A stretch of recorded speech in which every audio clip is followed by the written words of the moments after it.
আল কোরআনুল কারীমের পঞ্চম পারা সূরা নিসার ২৪ নম্বর আয়াতে কারিমা থেকে ১৪৭ নম্বর আয়াতে কারিমা পর্যন্ত। সূরা নিসার ২৪ থেকে ১৪৭ এই আয়াতে কারিমাগুলো পঞ্চম পারার মধ্যে অবস্থান করছে।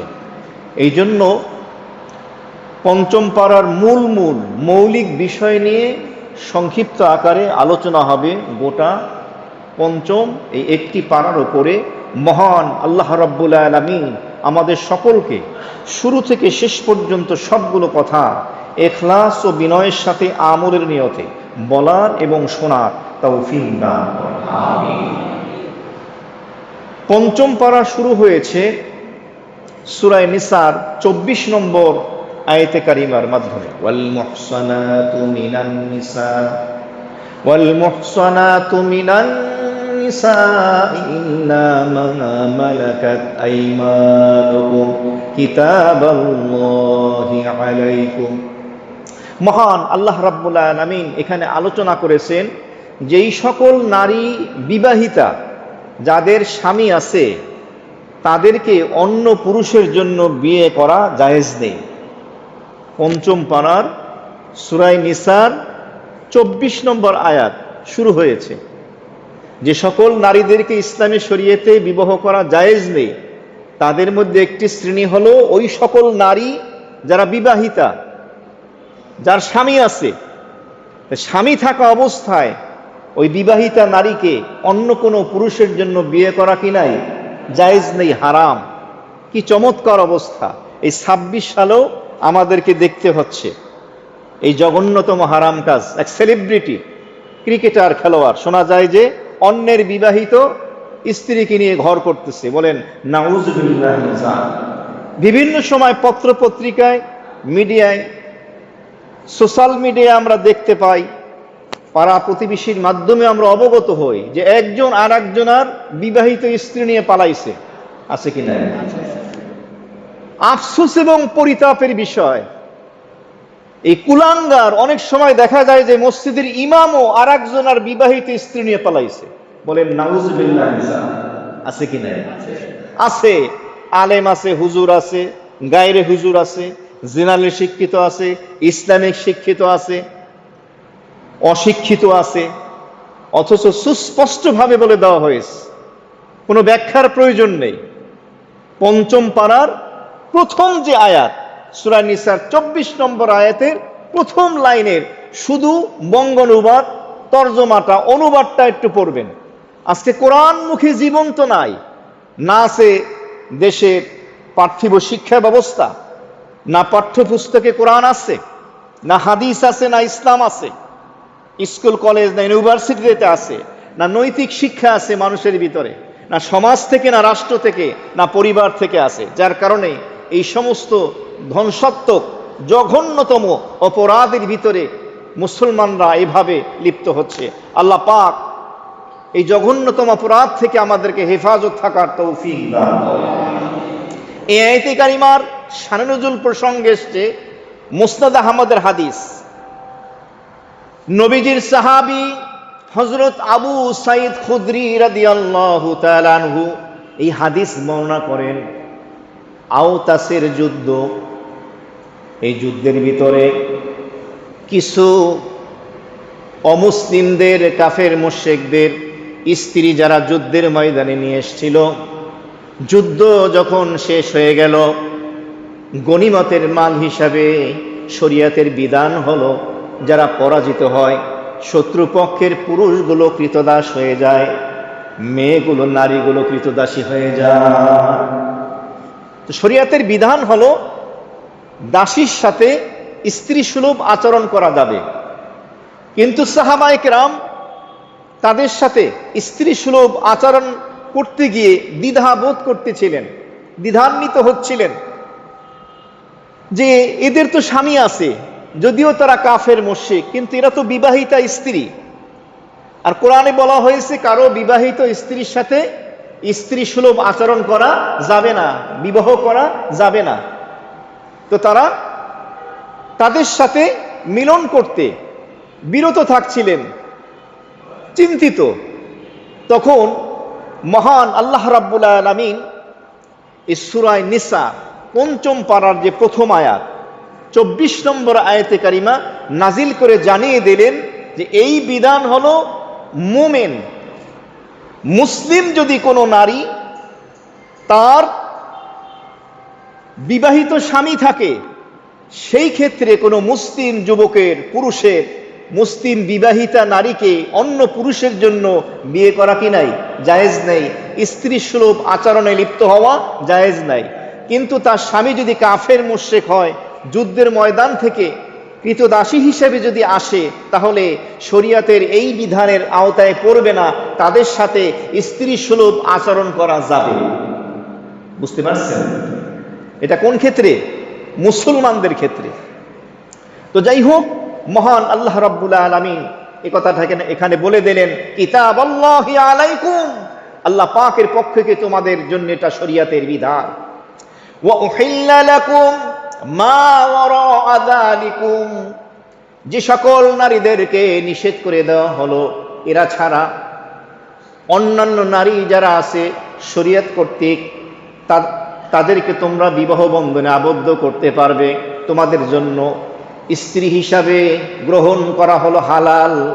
আনতাবতাগু বিআমওয়ালিকুম মুহসিনিনা গায়রা মুসাফিহিন, ও পুরুষ, ওই যুবক, তোমার যে সম্পদ রয়েছে ওই সম্পদ দিয়ে মহরানা দিয়ে শরীয়তের বিধান অনুযায়ী ওই সকল নারীদেরকে তোমরা অনুসন্ধান করো যাদেরকে শরীয়ত কর্তৃক তোমাদের সাথে বিবাহ বন্ধনে বৈধতা দেওয়া হয়েছে, হালাল করা হয়েছে, তবে গায়রা মুসাফিহিন, ব্যভিচারের উদ্দেশ্যে নয়। ও যুবক, তুমি টাকা খরচ করবে, দিবে ওই নারীদেরকে, ব্যভিচারের জিনার জন্য নয়, বিবাহ বন্ধনে আবদ্ধ করে স্বামী স্ত্রী সুলভ দাম্পত্য জীবনে পদার্পণ করে তার মহরানা তুমি আদায় করবে। মোহর দিতে বলা হয়েছে। মহান আল্লাহ রাব্বুল আলামিন বলেন, ফামাস্তামতাতুম বিহি মিনহুন্না ফাতুহুন্না উজুরাহুন্না ফারিদা, ও যুবক, তুমি বিবাহ করার মাধ্যমে, বিবাহ বন্ধনে আসার মাধ্যমে যেই নারী তোমার স্ত্রী হয়ে গেল, তার থেকে তুমি যে শারীরিকভাবে উপকৃত হচ্ছ, আত্মিক প্রশান্তি লাভ করতেছ, সুতরাং এর বিনিময় তার মহরানা তুমি পরিপূর্ণ আদায় করে দাও। উজুরাহুন্না ফারিদা, এই মহরানা হলো ফরজ। আজকে বিবাহ হয়, মহরানা ধরে 5 লাখ, 10 লাখ, 20 লাখ, মহরানা দেয় না। এক রিক্সাওয়ালা, ভ্যান চালক বিবাহ করছে, মোহর ধরছে 5 লাখ। জিজ্ঞেস করলো, তুই কামাও কত? এত। তো মহরানা কিভাবে দিবি? সবাই তো ধরে, আমিও ধরছি। তো সাধারণ মানুষের টেন্ডেন্সি হলো, মন মানসিকতা হলো যে বিয়ে যেহেতু হবে মহরানা ধরতে হবে। মহরানা খালি ধরলে হবে না, মহরানা আদায় করতে হবে। সূরা নিসা মহান আল্লাহ রাব্বুল আলামিন শুরুতে বলে দিলেন, সূরা নিসার 4 নম্বর আয়াতে কারিমায় বললেন, ওয়া আতুন নিসা সাদাকাতিহিন্না নিহলা, তোমরা তোমাদের স্ত্রীদের মহরানা খুশি মনে আনন্দ চিত্তে আদায় করে দাও। মোহর দেয় স্বামী, পায় স্ত্রী। মহরানা বেশি হওয়া স্ত্রীর জন্য, নারীর জন্য, ওই মেয়েটার জন্য ইজ্জতের বিষয়, সম্মানের বিষয়। তবে মহরানা যেহেতু দিচ্ছে স্বামী, পুরুষ, সুতরাং সে তার অ্যাবিলিটি অনুযায়ী, তার পদমর্যাদা অনুযায়ী, সামর্থ্য অনুযায়ী সে ধরবে। এখানে লোক দেখানোর জন্য মহরানা ধরা, এটা ইসলাম সমর্থন করে না। তাহলে মহরানার সর্বোচ্চ কোনো সীমা রাখা নাই, তার সামর্থ্য অনুযায়ী ধরবে। সুন্নতি মোহর কোনটা? সুন্নতি মোহর হলো মোহরে ফাতিমি। ফাতিমা রাদিয়াল্লাহু তাআলা আনহার যে মোহর ছিল 150 ভরি রূপা, একটু কম, তো সহজ করার জন্য বলা হয় 150 ভরি, 150 ভরি রূপা। আপনি যদি বিবাহ করতে যান বা বিবাহ দিতে যান, সেক্ষেত্রে যদি সুন্নতি মোহর, মোহরে ফাতিমি ধরতে চান, যখন বিবাহ দেবেন বাজারে রূপার দাম যেটা হবে, ওই 150 ভরি রূপাকে সেই টাকা দিয়ে গুণ দিয়ে ওই মোহরটা ধরলে সেটা হবে মোহরে ফাতিমি। বুঝেন নাই কে? সবাই বুঝছেন? মোহরে ফাতিমি ধরলে উপকার কি? পরবর্তীতে এই ছেলে এবং এই মেয়ের ঐরসে যদি কোনো সন্তান আসে, ছেলে আসুক মেয়ে আসে, অনেক সময় দেখা যায় এই মোহরানা নিয়ে পাত্রপক্ষ পাত্রীপক্ষ বাকবিতণ্ডায় বিয়ে ভেঙে যায়। তখন কি বলবে? যে এই ছেলের বা এই মেয়ের বাবা মায়ের মোহর ছিল মোহরে ফাতিমি, সুন্নতি মোহর, তো আমরা মোহরে ফাতিমি ধরি। সহজ হয়ে গেল, বিয়েটা সমাধান হয়ে গেল। আরেকটি হলো মোহরে জাওয়াজি। মোহরে জাওয়াজি বলা হয় 2.5 থেকে 3.25 ভরি রূপা, 10 দিরহাম হয়। এই 2.5 থেকে 3.25 ভরি সহজের জন্য বলি আমরা 3 ভরি। 3 ভরির উপর যে দাম, এটা হলো মোহরে জাওয়াজি। হানাফি মাযহাব অনুযায়ী এর নিচে মোহর ধরা কি নাই, জায়েজ নেই। হাদিসে আসছে লা মাহারা ইল্লা মিন আশারাতি দারাহিমা, যে 10 দিরহামের কম কি হয় না, মোহর হয় না। আর 10 দিরহাম কয় ভরি? 3 ভরি। কয় ভরি? এটা কি জায়েজ, এর নিচে কি নাই। এখন এই মোহরে জাওয়াজি নিয়ে বিয়ে করতে যায়, মেয়ে দেওয়ার জন্য বৈশা আছে। বেটা তুই 3 ভরি রূপার দাম দিয়ে আমার মেয়ের মোহর ধরবি, দিবে, কিন্তু এটা কি আছে, জায়েজ আছে। যাই হোক, এই মোহর সম্পর্কে মহান আল্লাহ রাব্বুল আলামিন এখানে আলোচনা করেছেন। এমনি ভাবে 5ম পারার সূরা নিসায় মহান আল্লাহ রাব্বুল আলামিন আরো একটি গুরুত্বপূর্ণ বিষয় আলোচনা করেছেন। সেটি হলো 34 নম্বর আয়াতে কারিমায়, আর রিজালু কাওয়ামুনা আলান নিসাই বিমা ফাদ্দালাল্লাহু বা'দাহুম আলা বা'দ ওয়া বিমা আনফাকু মিন আমওয়ালিহিম। আল্লাহ রাব্বুল আলামিন বলেন, পুরুষ জাতিকে আল্লাহ তাআলা নারীদের উপরে কর্তৃত্ব দিয়েছেন, মর্যাদা দান করেছেন। বলুন সুবহানাল্লাহ। 2 কারণে। মুফাসসিরিনে কিরামগণ বলেন, কয় কারণে? 2 কারণে। সৃষ্টি হলো 2টা, একটা হলো পুরুষ জাতি আর একটা নারী জাতি। এই 2 জাতির ভিতরে মহান আল্লাহ রাব্বুল আলামিন পুরুষ জাতিকে নারী জাতির উপরে শ্রেষ্ঠত্ব মর্যাদা দান করেছেন। 2 কারণে হাদিস বিশারদগণ বলেন। 1 নম্বর কারণ হলো স্ত্রীর সাথে ওই পুরুষের যখন বিবাহ হয়ে গেল, স্বামী স্ত্রীর বন্ধনে যখন আবদ্ধ হলো, স্ত্রীর যত খরচ আছে, মোহর থেকে শুরু করে, বিবাহের পয়নামা থেকে শুরু করে, কেনাকাটা, বাবুর্চি খরচ থেকে শুরু করে এভরিথিং A to Z, যত খরচ আছে, এই দায়িত্ব নারীর জিম্মায় না পুরুষের দায়িত্বে? পুরুষের দায়িত্বে। সমস্ত কিছু খরচ করবে কে? পুরুষ। যা লাগবে, বিয়ের 1 নম্বর শাড়ি, 2 নম্বর 3 নম্বর শাড়ি, 3 পিস থেকে শুরু করে কানের দুল, কপালের এভাবে টিপ থেকে শুরু করে, নোলক থেকে শুরু করে যা আছে সব কিছু পুরুষের দায়িত্ব। তাহলে 1 নম্বর কারণ হলো আল্লাহ পাক স্ত্রীর সকল খরচের জিম্মাদারি দায়িত্ব দিয়েছেন পুরুষের উপরে। 2 নম্বরে হলো ফিতরাত এবং খিলকত, সৃষ্টিগতভাবে এবং স্বভাবের দিক থেকে পুরুষের মর্যাদা নারীর থেকে বেশি। এটা অধিকাংশ ক্ষেত্রে আপনি দেখতে পাবেন। একটা পুরুষ যে কাজ করতে পারে, একটা নারী সেই কাজ করতে পারে না। একটা পুরুষ যে ক্ষমতা পেয়ে সেই ক্ষমতার প্রয়োগ করতে পারে, জিম্মাদারি দায়িত্ব সঠিকভাবে পালন করতে পারে, একটা নারী সেভাবে চাইলেও পারে না। একটা ভারী কাজ, একটা গুরু দায়িত্ব একটা পুরুষ যত সহজে আঞ্জাম দিতে পারে, একটা নারী সেভাবে পারে না। তবে হ্যাঁ, এটা হলো ব্যাপক হুকুম, সাধারণ আম হুকুম। তবে কোন কোন ক্ষেত্রে, বিশেষ বিশেষ ক্ষেত্রে আবার নারীও পুরুষের থেকে মর্যাদা বেশি রাখে, আছে কি না? অনেক সময় দেখা যায় যে পুরুষের থেকে নারী মর্যাদার দিক থেকে অনেক, দুনিয়ার দিক থেকে অনেক, তার ব্রেন অনেক ভালো, মেধা ভালো, রেজাল্ট ভালো, অনেক বড় জব করতেছে, অনেক বড় শিল্প প্রতিষ্ঠানের জিএম হয়ে আছে, এমডি হয়ে আছে, আছে কি না? আছে। তো এটা হলো বিশেষ বিশেষ ক্ষেত্রে। যেমন উদাহরণ দিয়ে ওলামায়ে কেরাম বুঝান, গ্রামের তুলনায় শহরের মানুষ বুদ্ধি বিবেচনায়, বিচক্ষণতায়, দূরদর্শিতায় কম না বেশি? বেশি। এইটাই স্বাভাবিক হুকুম। কিন্তু মাঝে মধ্যে দেখা যায় গ্রামের ভিতরেও 2-1 জন শহরের থেকেও অগ্রগামী হয়ে যায়, আছে কি নাই? বাংলাদেশের ব্যাংকের যে গভর্নর ছিল একসময়, আমাদের দেখা গেছে উনি মফস্বলের একজন, শহর থেকে লেখাপড়া করে আসছে, আইসা গভর্নর হয়ে গেছে, ওটা বিশেষ বিশেষ ক্ষেত্রে। তবে আমভাবে অধিকাংশ ক্ষেত্রে নারীর থেকে পুরুষের সৃষ্টিগতভাবে তার বিচক্ষণতা, তার বুদ্ধিমত্তা, চিন্তা চেতনা, তার ধৈর্য, এটা কি অনেক গুণে বেশি। এই কারণে আল্লাহ তাআলা নারীদের উপরে পুরুষ জাতিকে আল্লাহ তাআলা সম্মান দান করেছেন।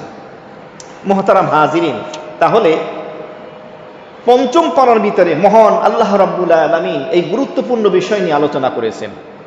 আরো একটি বিষয় নিয়ে আল্লাহ তাআলা আলোচনা করেছেন, সেটা হলো স্বামী এবং স্ত্রী উভয়ের মাঝে যদি কখনো মনোমালিন্য দেখা দেয়, দাম্পত্য জীবনে কলহ দেখা দেয়, হয় না এরকমের? শরীয়তের বিধান কি? দুইটা কাঁচের গ্লাস এক জায়গায় থাকলে একটু টাচ লাগতেই পারে, আঘাত লাগতেই পারে। মনে রাখবেন, প্রত্যেকটা মানুষই সৃষ্টিগতভাবে একজন আর একজনের থেকে ব্যতিক্রম। অধিকাংশ অনেক ক্ষেত্রে রুচির দিক থেকে, পছন্দের দিক থেকে। একটা ছেলে এবং একটা মেয়ে বিবাহ বন্ধনে আবদ্ধ হলো, স্বামী স্ত্রী হলো, একই ছাদের নিচে, একই খাটে, একই বিছানায় সারা জীবন কাটায়। ইনশাআল্লাহ জান্নাতে গিয়েও থাকবে যদি দুইজন জান্নাতি হয়। একজন আসছে এক শহর থেকে আর একজন আর এক গ্রাম থেকে, বা দুইজন দুই শহর বা দুই গ্রাম থেকে, দুই পরিবার থেকে, দুই সমাজ থেকে বেড়ে ওঠা, দুই রকমের কৃষ্টি কালচার, সবকিছু আলাদা। সুতরাং একজনের সাথে আর একজনের অমিল হতেই পারে, মতানৈক্য থাকতেই পারে, কিন্তু সেটা বৃহৎ স্বার্থের জন্য সেটাকে কি করা? জলাঞ্জলি দেওয়া, বৃহৎ স্বার্থের জন্য সেটাকে ঢেকে নেওয়া। আজকে সমাজের ভিতরে অবস্থাটা কোন পর্যায়ে দাঁড়িয়েছে? শিক্ষা ব্যবস্থার অনেক উন্নতি হয়েছে, নারীদের শিক্ষার উন্নতি হয়েছে, কিন্তু তালাক এবং ডিভোর্সের পরিমাণ পূর্বের থেকে, অতীতের থেকে বর্তমানে বেশি না কম? বেশি। এবং ভয়ানক বিষয় হলো, একটা জরিপে দেখা গিয়েছে যে পুরুষের থেকে নারীরা, স্ত্রীরা এই বিষয়ে এগিয়ে বেশি। ডিভোর্সের ক্ষেত্রে তারা ডিভোর্স নিতে চায়, সংসার করবে না। আজকের এই সংসার ভাঙার পিছনে এবং সংসার গড়ার পিছনে, সংসার গড়া এবং ভাঙার পিছনে টাকা পয়সা, ধন সম্পদ মূল মুখ্য উদ্দেশ্য নয়, সাদা চামড়া সুন্দর এটা উদ্দেশ্য নয়, বংশ শিক্ষা নয়, বরঞ্চ মূল হলো জবান, ব্যবহার, কথাবার্তা, বরদাস্ত, ধৈর্য শক্তি, সহ্য শক্তি, ধৈর্য, সুন্দর আচরণ, এটা হলো মূল বিষয়। একটা সংসার আবাদ হয়, জান্নাতের বাগানে রূপান্তরিত হয় সুন্দর ব্যবহারের মাধ্যমে, সুন্দর মিষ্টি মিষ্টি কথার মাধ্যমে। স্বামী স্ত্রীকে চাইলেই তার সাধ্য মতো, তার চয়েস, পছন্দ মতো অনেক কিছু গিফট, উপহার কিনে দিতে পারে না, কিন্তু সেই স্বামী যদি স্ত্রীর সাথে সুন্দর করে কথা বলে, তাকে ভালোবাসে মন দিয়ে, তার হৃদয়ের গহীনে একমাত্র তাকেই রানী বানিয়ে রাখে, আর স্ত্রীও যদি সুস্থ মেজাজের মস্তিষ্কের হয়, আমি শপথ দিয়ে বলতে পারি ওই নারী ওই স্বামীর ঘরে সুখে থাকবে। এবং এই স্বামীর সুন্দর আখলাক, চরিত্র, ব্যবহারের কারণে অনেক যে চাওয়া পাওয়া সেটা সে একসময় ভুলে যাবে। তাহলে আজকে সংসারকে টিকিয়ে রাখার জন্য আমাদের কয়েকটা জিনিস লাগবে। এক নম্বর হলো বরদাস্ত, ধৈর্য শক্তি, সহ্য শক্তি। দুই নম্বরে হলো সুন্দর ব্যবহার, মিষ্টি মিষ্টি ভালো ভালো কথা। তিন নম্বরে হলো সুন্দর আখলাক, চরিত্র। এই জিনিসগুলো খেয়াল রাখা, সবর, ধৈর্য এবং দিনদারি, এই জিনিসগুলো যদি আমরা অলংকার হিসাবে গ্রহণ করি, ইনশাআল্লাহ প্রত্যেকটা দাম্পত্য জীবনকে, স্বামী স্ত্রীর সংসারকে জান্নাতের টুকরা বানিয়ে দেবেন কে? আল্লাহ আমাদের আমলের তৌফিক দান। এই জন্য ইসলাম বলে, সূরা নিসার 35 নম্বর আয়াতে কারিমায় রব্বুল আলামিন বললেন, ওয়া ইন খিফতুম শিকাকা বাইনিহিমা ফাবআসু হাকামান মিন আহলিহি ওয়া হাকামান মিন আহলিহা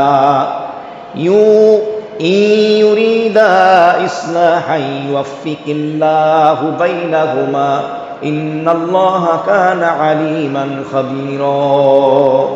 স্বামী এবং স্ত্রী দাম্পত্য জীবনে তোমরা যদি আশঙ্কা করো পরস্পরের ভিতরে বিচ্ছেদের, ঝগড়া কলহের, বিবাদের আশঙ্কা করো, তাহলে তোমাদের জন্য করণীয় হলো স্বামীর পক্ষ থেকে একজন, স্ত্রীর পক্ষ থেকে একজন, স্বামী স্ত্রী উভয়ের অভিভাবকদের মধ্যে থেকে দুইজন অভিভাবক যারা বিচক্ষণ, ভালো মন্দ বোঝে, বিচার আচার করতে পারে, ভালো মানুষ, এমন দুইজনকে বিচারক বানাও। এরপরে স্বামী এবং স্ত্রী উভয়ের কথা তোমরা শোনো, তারপরে একে অপরের মাধ্যমে তার সমাধান দাও। এরপরে দাম্পত্য জীবনের ভিতরে সন্ধি করিয়ে দাও। হাদিসে আসছে আলী রাদিয়াল্লাহু তাআলা আনহু স্ত্রী ফাতেমা রাদিয়াল্লাহু তাআলা আনহার সাথে এইভাবে একটু অসন্তুষ্ট হয়ে কোনো এক ব্যাপারে মসজিদে গিয়ে শুয়ে আসছে। নবীজি, আলী কি অবস্থা? এই নবীজি আলীকে সাথে করে নিয়ে গেলেন ফাতেমার কাছে, মেয়ের কাছে। এক পাশে আলীকে বসালেন, আর এক পাশে তার জামাতা তার কন্যা ফাতেমাকে বসালেন। জামাতা আলী আর কন্যা ফাতেমার হাতে হাত দিয়ে আল্লাহর হাবিব দুইজনের মাঝখানে সন্ধি করিয়ে দিলেন, সোলা করে দিলেন, যাও তোমরা সুন্দর করে সংসার করো। সুবহানাল্লাহ। আর আজকের আমাদের সমাজ ব্যবস্থা, স্ত্রী সাথে সাথে মোবাইলে মায়ের কাছে লাগাইয়ে দেয় ফোন, বাবার কাছে ফোন লাগাইয়ে দেয়, আবার বড় বোন যদি থাকে সেখানে লাগিয়ে দেয়। আর তার বাপের বাড়ি থেকে তারে উল্টো পরামর্শ দেওয়া হয়, চলে আয়, তুই তাড়াতাড়ি চলে আয়, ওর ভাত খেতে হবে না। এই ধরনের অমূলক কথা বলে ছোট্ট ছোট্ট ঠুনকো বিষয় নিয়ে এরকম সংসার ভেঙে যায়। একটা দুইটা সন্তানও আছে, এরকম আছে কি না? আবার অনেক নারী আছে স্বামীর সাথে সুন্দর ব্যবহার করে না, যখন স্বামী ছেড়ে দেয় তখন কপাল চাপড়ায়, বলতে থাকে হাই কি করব। এই প্রায় আমাকে ফোন দিয়ে এভাবে, হুজুর পানি পরা দেন, এই দেন সেই দেন, এভাবে আমার স্বামী আমাকে নিতে চাইতেছে না। আমি বললাম, আল্লাহর বান্দি, আল্লাহ বলতেছেন আপনার পক্ষ থেকে, আপনার স্বামীর পক্ষ থেকে দুইজন বিচক্ষণ অভিভাবক নির্ধারণ করেন, এরপর এদের মাধ্যমে সমাধান করেন। এই ফু দিয়া পানি পরা দিয়ে কি এটা হবে? শরীয়তের থেকে কিছু বিধান আছে। অসুস্থ হলে ডাক্তারের কাছে, চিকিৎসকের শরণাপন্ন হতে হয়, ওষুধ খেতে হয়, এরপর আল্লাহর কাছে দোয়া করতে হয়। দাওয়ার দোয়া যখন একত্রিত হবে, সুস্থ করে দেবেন কে? এই বিধানও জানি না। তাহলে ওই দুইজন অভিভাবক স্বামী স্ত্রী উভয়ের মাঝে এভাবে সোলা করে দেবে, সংশোধন করে দেবে, এই বিধান আল্লাহ তাআলা বললেন। পঞ্চম পারায় সূরায়ে নিসার 36 নম্বর আয়াতে কারিমে আল্লাহ তাআলা বলেন, ওয়া'বুদুল্লাহ ওয়া লা তুশরিকু বিহি শাইআও ওয়া বিল ওয়ালিদাইনি ইহসানাও ওয়া বিদিল কুরবা ওয়াল ইয়াতামা ওয়াল মাসাকিন ওয়াল জারি দিল কুরবা ওয়াল জারিল জুনুবি ওয়াস সাহিবি বিল জামবি ওয়াবনিস সাবিল ওয়া মা মালাকাত আইমানুকুম ইন্নাল্লাহা লা ইউহিব্বু মান কানা মুখতালান ফাখুরা।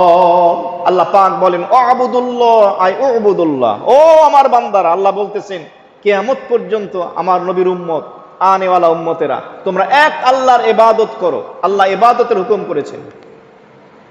এরপরে বলেছেন, ওয়ালা তুশরিকু বিহি শাইয়া, আল্লাহর সাথে তোমরা শিরিক করো না। মুসলমানদের প্রত্যেক নরনারী, প্রাপ্তবয়স্ক প্রত্যেকের জন্য শরীয়তের কিছু মৌলিক এলেম জ্ঞান অর্জন করা ফরজ। 24টি ঘন্টার জন্য মওত পর্যন্ত এটা দরকার। যতটুকু এলেম না হলেই নয়। সেই এলেমের মধ্যে একটি হলো তাওহীদের এলেম, শিরিকের এলেম। কোন কথা বললে, কোন কাজ করলে, কোন মন্তব্য করলে, কোন মতাদর্শ গ্রহণ করলে ইমানটা চলে যায়, ইমান ভেঙে যায়, এইটুকু জ্ঞান থাকা দরকার। আজকে উজু ভাঙার কারণ জানি, নামাজ ভাঙার কারণ জানি, গোসল ভাঙার কারণ জানি, কিন্তু মানুষের ইমানও যে ভেঙে যায়, মৌলিক 10টা কারণ আছে, অধিকাংশ মানুষই জানে না, আলোচনাও হয় না। শিরিক হলো এমন এক ধ্বংসাত্মক ব্যাধি, তাওহীদকে, তাওহীদের দেয়ালকে ভেঙে চুরমার করে দেয়। মনে রাখবেন, ঈমান, তাওহীদ, আকীদা, এটার জন্য ধ্বংসাত্মক ব্যাধি হলো শিরিক, কুফর। আর নেক আমলের জন্য ব্যাধি হলো বিদআত। এই জন্য আল্লাহর কাছে দোয়া করবেন, আল্লাহ আমার ঈমানটাকে, আকীদাকে আপনি কুফর এবং শিরিক মুক্ত রাখেন, আমার নেক আমলটাকে আপনি বিদআত মুক্ত রাখেন, বলেন আমিন। এরপর আল্লাহ বলেছেন, ওয়াবিল ওয়ালিদাইনি ইহসানা, বাবা মায়ের সাথে ভালো আচরণ করো। আল্লাহ পাকের সরাসরি হুকুম। তাওহীদের পরে, ইবাদতের, শিরিকের পরেই বাবা মায়ের কথা বলেছেন, কতটা গুরুত্ব রাখে।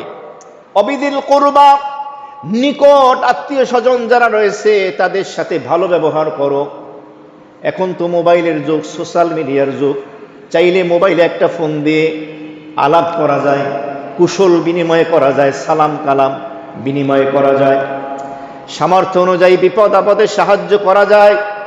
ওয়াল ইয়াতামা, ইয়েতিমের বহু বচন হলো ইয়াতামা, যারা এতিম আছে এতিমদের প্রতি খেয়াল রাখো। হাদিসের ভিতরে আসছে আল্লাহর হাবিব বলেন, কোনো ব্যক্তি যদি কোনো এতিম বাচ্চার মাথায় হাত বুলিয়ে দেয়, ওই হাতের নিচে যতগুলো চুল পড়বে প্রত্যেকটা চুলের পশমের বিনিময় আল্লাহ একটা করে নেকি তাকে দান করবে। খালি হাত দিয়েছেন মাথায়, একটা চকলেট কিনে দেন, একটা চিপস কিনে দেন, ওর বাবা নাই এতিম, কিনে দেন। এমনিভাবে এক সাহাবী এসে নবীজিকে বলেন, ইয়া রাসূলুল্লাহ, আমার অন্তরটা বড় কঠিন, পাথরের মতো শক্ত। নবীজি বললেন, অমসাহ রাসাল ইয়াতীম, তুমি এতিমের মাথায় তোমার হাত বুলিয়ে দাও, তোমার অন্তরটাকে নরম করে দেবে কে? আল্লাহ। এমনিভাবে ওয়াল মাসাকিন, মিসকিনের বহু বচন, ফকির মিসকিন যারা আছে এদের প্রতি খেয়াল রাখা, প্রতিবেশী যারা আছে এদের প্রতি খেয়াল রাখা। আর খেয়াল করেন আরেকটা বলছেন সাহিবি বিল জামবি। সাহিবি বিল জামবি বলা হয়, আপনি কোথাও যাচ্ছেন গাড়িতে করে, জাহাজে করে, মনে করেন বাসে করে যাচ্ছেন, আপনার পাশের সিটে যে বসছে তার ব্যাপারেও খেয়াল রাখতে বলা হয়েছে। আপনি আমি মাঝে মধ্যে অনেক সময় যানবাহনে যাই, বাসের সিটে এমন একজন অপরিচিত লোক বসে, মৃত্যুর আগ পর্যন্ত তার সাথে দেখা না হওয়ারই প্রবল সম্ভাবনা, নাকি বলেন? এরকম হয় না? এইটাই তো বেশি হয়। কিন্তু আমরা খেয়াল রাখি, ওই একা এমন সেগা মারি, পুরা সিটের 3 ভাগের 2 ভাগ আমি নিয়ে ফেলাই, ওই বাচ্চারায় কোনো রকম বৈশা থাকে, চাইপা থাকে, অথবা বারবার ঘুমাইয়ে ঘুমাইয়ে তার ঘাড়ের ভিতরে ধাক্কাইতেই থাকে, আছে কি না? কষ্ট দেয়। সামান্য সময়, মাত্র আধা ঘন্টা 1 ঘন্টার পথিক, এই পথের তার ব্যাপারে ইসলাম কতটা গুরুত্ব আরোপ করেছে আপনি চিন্তা করছেন? সাহিবি বিল জাম, পাশের সিটে যে বসছে তার ব্যাপারে যদি ইসলাম বলে এতটা খেয়াল রাখতে, তাহলে অন্যদের ব্যাপারে খেয়াল রাখার দরকার আছে কি না? কতটা গুরুত্ব ইসলাম দিয়েছে পথিকদের ব্যাপারে। এবং আল্লাহ বলেছেন যে নিশ্চয়ই আল্লাহ তাআলা অহংকারীকে পছন্দ করেন না। মুহতারাম হাজিরিন, ৫ম পারার ভিতরে আল্লাহ তাআলা আরো একটি বিষয় বলেছেন, আল্লাযীনা ইয়াবখুলুনা, ওই সমস্ত লোক যারা কৃপণতা করে, যারা বখিল, যারা কাঞ্জুস, আমরা আঞ্চলিক ভাষায় বলি কাইষ্টা। ওয়ায়ামুরুনান নাসা বিল বুখুল, শুধু তাই না, নিজেও কৃপণ, মানুষদেরকেও কৃপণের আদেশ দেয়।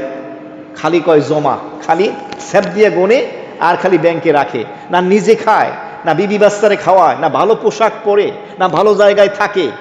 এই পুরা জীবন খালি টাকা জমায়, জমাইতে জমাইতে ঠুস করে শেষ জীবনে মরে যায়, না এদিক হইল না ওদিক হইল। এটা সব থেকে বড় কুলাঙ্গার, কপাল পোড়া। আল্লাহ পাক যাকে যেই নিয়ামত দিয়েছে, এই নিয়ামতের ইজহার নিয়ামত, এটার বহিঃপ্রকাশ আল্লাহ পছন্দ করেন। আপনাকে যদি আল্লাহ দামি কাপড় পরার তৌফিক দেয়, পরবেন, ভালো খাবার খাওয়ার তৌফিক দিলে থাকবেন, খাবেন, ভালো জায়গায় থাকার তৌফিক দিলে থাকবেন। শুধু একা না, আপনার সাথে যারা আছে তাদেরকেও, তবে অহংকার করা যাবে না। তো ওই সমস্ত লোক যারা কৃপণতা করে এবং অন্য মানুষদেরকেও কৃপণতার আদেশ দেয়, ওয়ায়াকতুমুনা মা আতাহুমুল্লাহু মিন ফাদলি, আল্লাহ পাক তাদেরকে সেই অনুগ্রহে যে সমস্ত নিয়ামত দান করেছেন সেগুলো যারা গোপন করে। আজকে আল্লাহ পাক অনেককে মেধা শক্তি দেন, ব্রেন অনেক ভালো দেন, এটা তার কোনো কৃতিত্ব না, এটা আল্লাহ দিচ্ছে। অল্পতে পরামর্শস্থ হয়, রেজাল্ট ভালো, দামি বেতনের চাকরি হয়ে যায়, বিজনেসে রাতারাতি উঠে যায়, এটা আল্লাহর নিয়ামত। সৌন্দর্য দেশে, কথা বলার ক্ষমতা দেশে, এই নিয়ামত, কিন্তু সেটাকে সে গোপন করলো। আল্লাহ বলেন, ওয়া আতাদনা লিল কাফিরিনা আযাবাম মুহিনা, জেনে রাখো আমি কাফেরদের জন্য অপমানজনক শাস্তির ব্যবস্থা রেখেছি। বলেন নাউযুবিল্লাহ। এখানে আল্লাহ আরেকটা বলেছেন, এরকম আয়াত ধরে ধরে যদি বলি ঘন্টার পর ঘন্টা লাগবে, সংক্ষেপে বলি। পরের আয়াতে আল্লাহ বলেছেন, আল্লাযীনা ইউনফিকুনা আমওয়ালাহুম রিয়াআন নাস, যারা লোক দেখানোর জন্য দান করে মানুষদেরকে, রিয়া বলে, লৌকিকতা, এটা আল্লাহ পছন্দ করেন না। এমনিভাবে ওই সমস্ত লোক যারা পরকালের উপরে, আল্লাহর উপরে যারা ঈমান আনে না, জেনে রাখবা এদের সঙ্গী হলো শয়তান। আর শয়তান যার সঙ্গী হয়, দোস্ত হয়, বন্ধু হয়, এর থেকে নিকৃষ্ট বন্ধু আর হতে পারে না।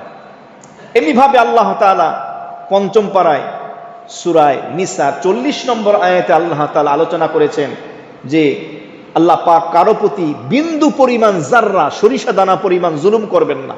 কেউ যদি সামান্য পরিমাণ নেকিও করে তার প্রতিদান তার সওয়াবও আল্লাহ তাকে দান করবে। তো মহান আল্লাহ রাব্বুল আলামিন এই বিষয়গুলো নিয়ে এখানে আলোচনা করেছেন। এমনিভাবে পঞ্চম পারায় সূরা নিসায় মহান আল্লাহ রাব্বুল আলামিন 43 নম্বর আয়াতে আলোচনা করেছেন, ইয়া আইয়ুহাল্লাযীনা আমানু লা তাকরাবুস সালাত ওয়া আনতুম সুকারা হাত্তা তা'লামু মা তাকুলুন। আল্লাহ তাআলা বলেন, হে ঈমানদাররা, বিশ্বাসীরা, তোমরা নেশাগ্রস্ত অবস্থায় নামাজের নিকটবর্তী হইও না। এক তো হলো নেশা খাওয়া হারাম, সেটা আলাদা মাসালা, যখন আসবে বিস্তারিত বলবো ইনশাআল্লাহ মাসালা সমেত। যখন তোমাদের বিবেক ঠিক থাকে না, মস্তিষ্ক বিকৃত হয়ে যায়, নেশাগ্রস্ত হয়ে যাও, তখন যদি নামাজে দাঁড়াও তো নামাজের ভিতরে আল্লাহর প্রশংসা না করে হয়তো আল্লাহর গালি দিলা, নাউজুবিল্লাহি মিন যালিক। এই নেশা কাটার পরে এই আলোচনা আল্লাহ তাআলা করেছেন, কারণ তুমি কি বলবে তুমি নিজেই বুঝতে পারবে না। এমনিভাবে আল্লাহ তাআলা বলেছেন ওয়ালা জুনুবান, এবং নাপাক অবস্থায় অপবিত্র অবস্থায় তোমরা এভাবে নামাজের নিকটবর্তী হইও না। তাহলে পবিত্রতা সম্পর্কে মহান আল্লাহ রাব্বুল আলামিন আলোচনা করেছেন। আস-সালাত মিফতাহুল জান্নাহ, আত-তাহারাতু মিফতাহুস সালাত। হাদিসে আছে নামাজের চাবি হলো জান্নাত, আর জান্নাতের চাবি হলো পবিত্রতা। নামাজের চাবি কি? জান্নাত। জান্নাতের চাবি কি? নামাজ। জান্নাতের চাবি নামাজ, আর নামাজের চাবি কি? পবিত্রতা। আপনি যদি পবিত্রই না হন আপনার নামাজ হবে? লা তুকবালু সালাতুন বিগাইরি তুহুরিন, নবীজি বলেন পবিত্রতা ছাড়া, উযু ছাড়া, পবিত্রতা ছাড়া নামাজ কবুল হবে না। এই জন্য নামাজের যে 13টা ফরজ আলোচনা চলতেছে আমাদের এখানে মাগরিবের আগে, নামাজের বাহিরে নামাজ শুরু করার আগে 7টা, নামাজ শুরু করা থেকে শেষ পর্যন্ত 6টা, 6 আর 7 কত? 13টা হলো নামাজের ফরজ।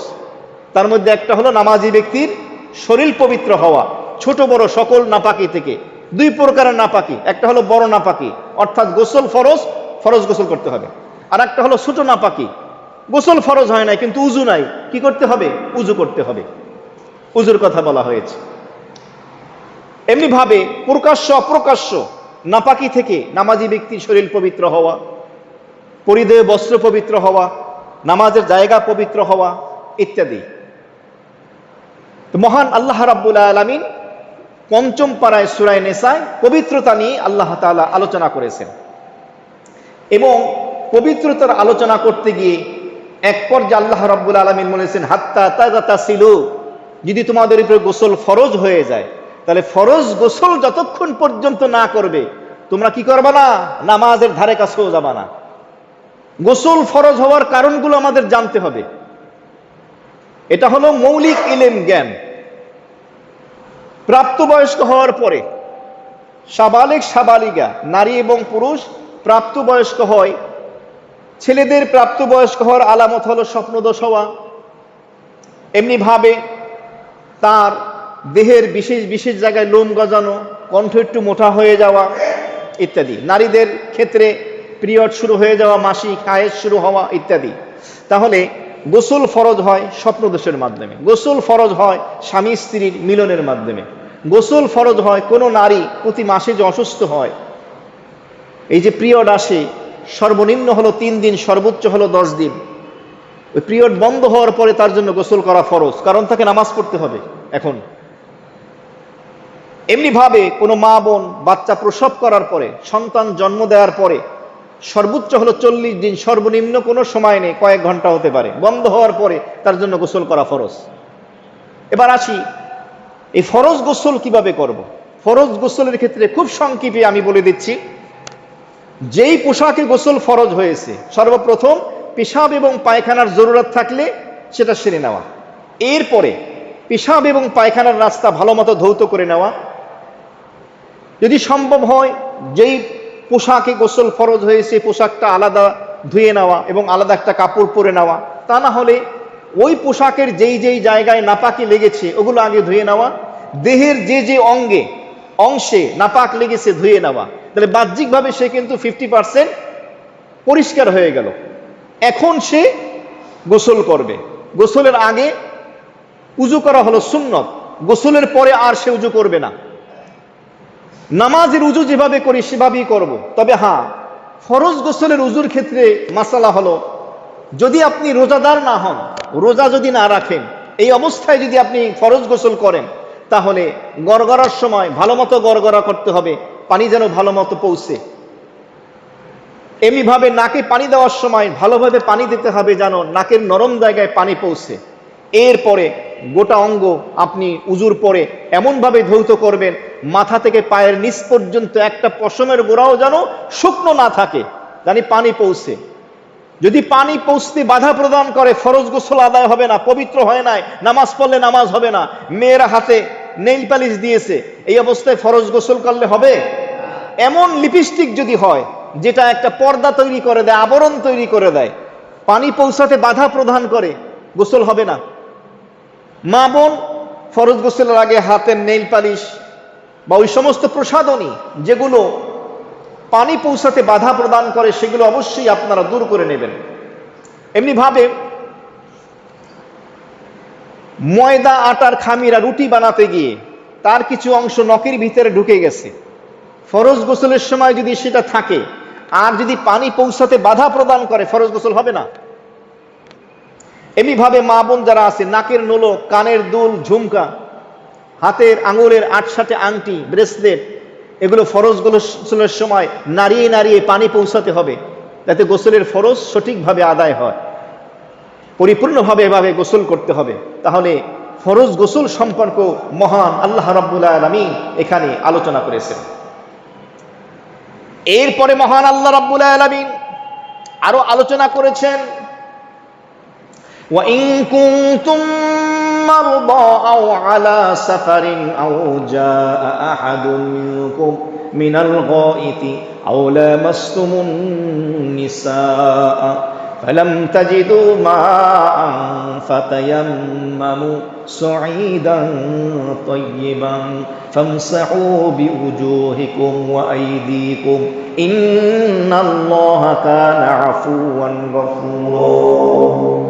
আল্লাহ তাআলা পঞ্চম পারায় সূরা নিসার 43 নম্বর আয়াতের এই অংশে বলেন, ওয়াইন কুনতুম মারদা, যদি তোমরা অসুস্থ হও, আও আলা সাফারিন, অথবা সফরে থাকো, আও জা আহাদুম মিনকুম মিনাল গায়েত, অথবা তোমাদের মধ্যে থেকে কোনো ব্যক্তি পেশাব পায়খানার জরুরত ছেড়ে শৌচাগার, ল্যাট্রিন থেকে, বাথরুম থেকে আসে, আওলা মাসতুমুন নিসা, অথবা তোমাদের মধ্যে কোনো ব্যক্তি তার স্ত্রীকে যদি স্পর্শ করে।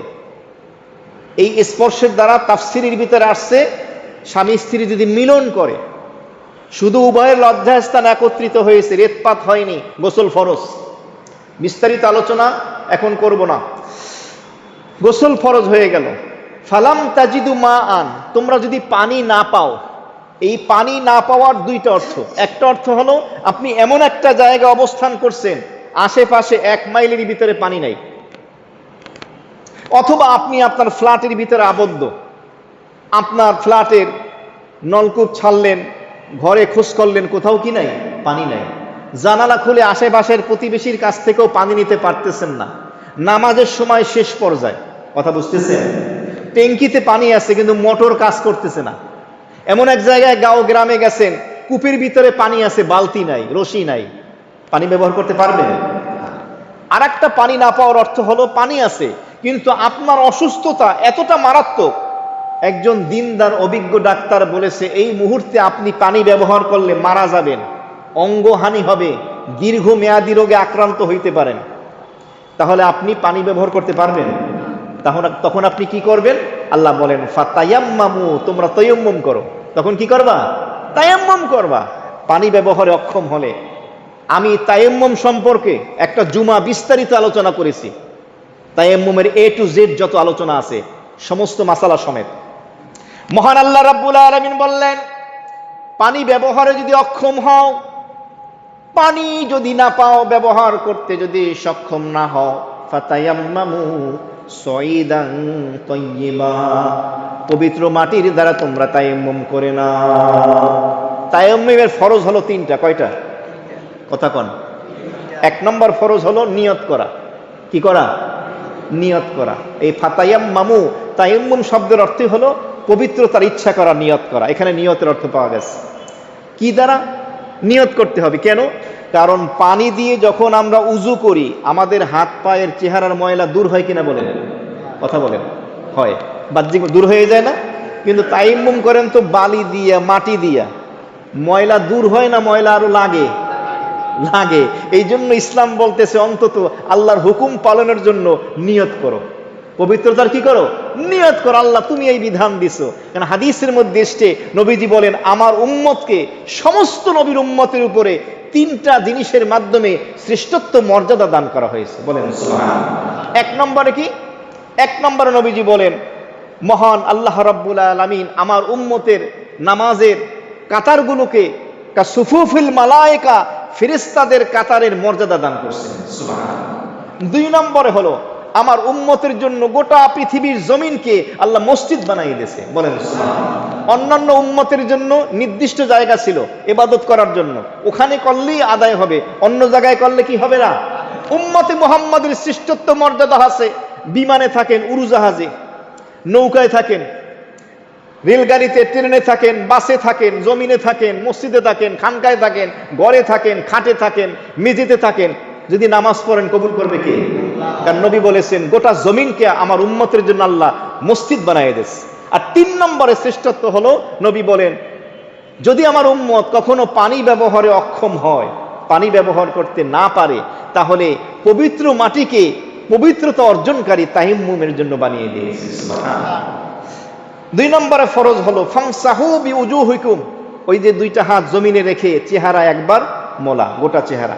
আর 3 নম্বরে হলো ওয়া আইদিকুম, উভয় হাত কনুর সহ একবার করে জমিনে হাত মারার পরে মোছা। এটা হলো তায়াম্মুমের কথা বলা হয়েছে। এই তায়াম্মুম করলে, ইবাদত করলে কবুল করে নেবে কে? আল্লাহ। তো এখানে আল্লাহ তাআলা তায়াম্মুম নিয়েও বিস্তারিত আলোচনা করেছেন। এমনি ভাবে 5ম পারায় সূরা নিসার 46 নম্বর আয়াতে কারিমার ভিতরে ওই সমস্ত লোকদের ব্যাপারে আলোচনা করা হয়েছে যে বিশেষ করে ইহুদি সম্প্রদায় যারা ছিল, তারা এভাবে রাসূলুল্লাহ সাল্লাল্লাহু আলাইহি সাল্লামের দরবারে হাজির হতো, হওয়ার পরে নবীজির ওয়াজ নসিহত উপদেশগুলো শুনতো, শোনার পরে তারা বলতো সামিআনা, আমরা শুনলাম, আতাইনা না বললে বলতো আসাইনা, কিন্তু আমরা মানবো না। বলেন নাউযুবিল্লাহ। আপনার কথা শুনলাম কিন্তু আমরা অবাধ্য হইলাম, মানবো না। তারা শব্দ পরিবর্তন করত, তারা নবীজিকে এমন শব্দে ব্যবহার করত যেই শব্দটা নবীজির শানে যায় না। রাঈনা বলে ডাকতো নবীজিকে। একটা শব্দের অর্থ হলো নেতা, আমাদের সর্দার, ওই শব্দটাকে বিকৃত করে এমন একটা শব্দে ব্যবহার করত যার অর্থ হলো রাখাল। বলেন নাউযুবিল্লাহ। এই শব্দ পরিবর্তন করে তারা এইভাবে কটাক্ষ করতে ইসলামকে, নবীকে কষ্ট দেওয়ার জন্য। মুহতারাম হাজিরিন, এমনিভাবে মহান আল্লাহ রাব্বুল আলামিন 5ম পারায় সূরা নিসার 48 নম্বর আয়াতে বলেছেন ইন্নাল্লাহা লা ইয়াগফিরু আন ইউশরাকা বিহি ওয়া ইয়াগফিরু মা দুনা যালিক লিমান ইয়াশা। নিশ্চয়ই যে ব্যক্তি আল্লাহর সাথে শিরিক করে, আল্লাহ পাক শিরিকের গুনাহ ক্ষমা করবেন না, শিরিক ছাড়া অন্য গুনাহ আল্লাহ ক্ষমা করে দেবেন, এই ব্যাপারে আল্লাহ তাআলা বলেছেন। এমনিভাবে মহান আল্লাহ রাব্বুল আলামিন এই 5ম পারার ভিতরে আরো বিভিন্ন বিষয় নিয়ে আলোচনা করেছেন। ওই সমস্ত বিষয়ের মধ্যে থেকে আরেকটি হলো আমানতের ব্যাপারে আল্লাহ বলেছেন 58 নম্বর আয়াতে ইন্নাল্লাহা ইয়া'মুরুকুম আন তুআদ্দুল আমানাতি ইলা আহলিহা। আল্লাহ পাক নির্দেশ করতেছেন তোমাদেরকে, তোমাদের কাছে কেউ যদি কোনো আমানত রাখে, সেই আমানত তার আমানতদারের কাছে যথার্থভাবে সঠিক সময় অর্পণ করো। অনেক সময় অনেকে আমাদের কাছে আমানত রেখে যায়। মনে রাখবেন, যে জিনিস আমানত হিসেবে রাখে, বেড়াতে যাচ্ছে রেখে গেল, ওইটা তাসাররুফ করা, ব্যবহার করা জায়েজ নেই। যেমন আছে তেমনই থাকবে, আবার হুবহুব তেমনই তাকে ফিরিয়ে দিতে হবে, খুলেও দেখতে পারবেন না। শরীয়তের বিধান। আমানত এটা ব্যাপক অর্থ, ব্যাপক অর্থ। আল্লাহ পাক আপনাকে বুদ্ধি বিবেচনা দিয়েছেন, বুঝ শক্তি দিয়েছেন, ব্রেন দিয়েছেন। আল্লাহ পাক আপনাকে দেখার শক্তি দিয়েছেন, শোনার শ্রবণ শক্তি দিয়েছেন, রসনা শক্তি, কথা বলার শক্তি দিয়েছেন, ভালো মন্দ বোঝার শক্তি দিয়েছেন। এটা আমানত। আল্লাহ তাআলা আপনার স্ত্রী দিয়েছেন আমানত, আপনার সন্তান ছেলে মেয়ে আমানত। আল্লাহ পাক আপনাকে ক্ষমতা দিয়েছেন, দেশের নেতৃত্ব দিয়েছেন আমানত। এই আমানতের খেয়ানত করলে জবাবদিহি করতে হবে। এই গোটা বাংলাদেশের স্বাধীনতা, সার্বভৌমত্ব এটা অক্ষুণ্ণ রাখা, এটা তার কাছে আমানত। দেশের যে প্রাইম মিনিস্টার, প্রধানমন্ত্রী, প্রেসিডেন্ট যারা দায়িত্বশীল, আমানত। এক একজন মন্ত্রী তার মন্ত্রণালয়ের, এটা তার কাছে আমানত। এমপির কাছে তার এলাকাটা আমানত, মেম্বার, চেয়ারম্যান, কমিশনারের কাছে তা আমানত, ডিসি, এসপির তার দায়িত্বে যতটুকু আছে এটা আমানত। যদি সে দায়িত্ব অবহেলা করে, সে খেয়ানত করলো। আমরা আমানত বলতে খালি বুঝি কারো কাছে একটা জিনিস রেখে দেওয়া, ব্যাপক অর্থ আমানতের, ব্যাপক অর্থ। সূরা মুমিনুনের ভিতরেও আল্লাহ তাআলা বলেছেন যে কোনো ইমানদার নারী পুরুষ 7টা গুণ যদি অর্জন করে, বাবা মা মারা গেলে তার রেখে যাওয়া সম্পদের যেমন মালিক হয়, ওই 7টা গুণ অর্জন করে ইমানদার নারী পুরুষ মারা গেলে আল্লাহ বলেন আমি তাকে জান্নাতুল ফেরদৌসের মালিক বানিয়ে দেব। ওই 7টা গুণের মধ্যে একটা গুণ হলো আমানত রক্ষা করা, আমানতের খেয়ানত না করা। হাদিসে বলা হয়েছে মুনাফিকের আলামত হলো 3টা, তার মধ্যে একটা হলো ইদা ও উতুমিনা খানা, তার কাছে আমানত রাখেরা আমানতের খেয়ানত করে। মুহতারাম হাজিরিন, এমনিভাবে মহান আল্লাহ রাব্বুল আলামিন 5ম পারায় সূরা নিসা 59 নম্বর আয়াতে বলেছেন, ইয়া আইয়ুহাল্লাযীনা আমানু আতিউল্লাহা ওয়া আতিউর রাসূল ওয়া উলিল আমরি মিনকুম। হে ঈমানদার বিশ্বাসীরা শোনো, তোমরা আল্লাহর আনুগত্য করো, রাসূলের আনুগত্য করো, এবং তোমাদের মধ্যে যারা বিজ্ঞ ফুকাহায়ে কেরাম, আলেমে দ্বীন, তাদের কথা শোনো। আল্লাহ পাক এখানে 3 শ্রেণীর ব্যক্তিদেরকে, এখানে 3টা শ্রেণীর কথা বলেছেন যাদের আনুগত্যের হুকুম আল্লাহ তাআলা করেছেন। 1 নম্বরে হলো আতিউল্লাহ, রবের আনুগত্য, আল্লাহর। কেন আল্লাহর আনুগত্য করবো? কার করব? পৃথিবীতে যে আমি আসছি আমার নিজের ইচ্ছা আসতে পারছি? বিবাহ বন্ধনে আবদ্ধ হলেই কি বাবা মা হইতে পারে? এরকম আছে না 10 বছর, 20 বছর, 50 বছর হয়েছে নিঃসন্তান, সন্তান দেয় কি? আল্লাহ দেয়। সুতরাং আমাদের দরখাস্ত আবেদন করতে হয়নি, ক্ষমতায় আসেনি, আল্লাহ মেহেরবানি করে আমাদেরকে পাঠিয়েছেন। এরপরে মায়ের মাতৃগর্ভে থাকা থেকে শুরু করে নিয়ে এই যে অক্সিজেন শুরু হলো, পৃথিবীতে আসার পর থেকে নিয়ে যত নিয়ামত আমরা প্রতি মুহূর্তে ভোগ করতেছি, অক্সিজেন থেকে শুরু করে সবকিছু আল্লাহ দিতেছেন। তাহলে আল্লাহর হুকুম মানবো না কারটা মানবো? এই জন্য আল্লাহ বলেছেন আতিউল্লাহ, আল্লাহর আনুগত্য করো, আল্লাহর হুকুম মানো। আল্লাহ যা করতে বলে করো, যা নিষেধ করছে সেটা করো না।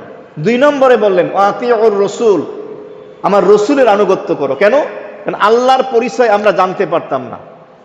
নবী এবং রসুল পয়গম্বরের মাধ্যমে আল্লাহ রাব্বুল আলামিন তার বান্দাদের কাছে তার রবের পরিচয় তিনি দিয়েছেন। 1,24,000 পয়গম্বর, আদম আলাইহিস সালাতু ওয়াস সালাম থেকে নিয়ে মুহাম্মদুর রাসূলুল্লাহ সাল্লাল্লাহু আলাইহি ওয়াসাল্লাম সর্বশ্রেষ্ঠ নবী ও রসুল। প্রত্যেক জামানার প্রত্যেক পয়গম্বর নবী রসুলকে আল্লাহ পাক তার পরিচয় জানিয়ে দেওয়ার জন্য এই ধরাপৃষ্ঠে পাঠিয়েছেন। সুতরাং রসুলের অবদান এটা অত্যাবশ্যকীয়। এটা এমন একটা জিনিস যে রসুলের মাধ্যমে, নবীর পয়গম্বরের মাধ্যমে আমরা আল্লাহর পরিচয় পাইছি।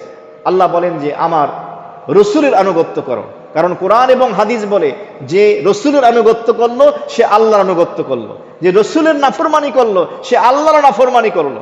তার মানে রসুলের আনুগত্য করা আসলে কার আনুগত্য করা? আল্লাহর আনুগত্য করা।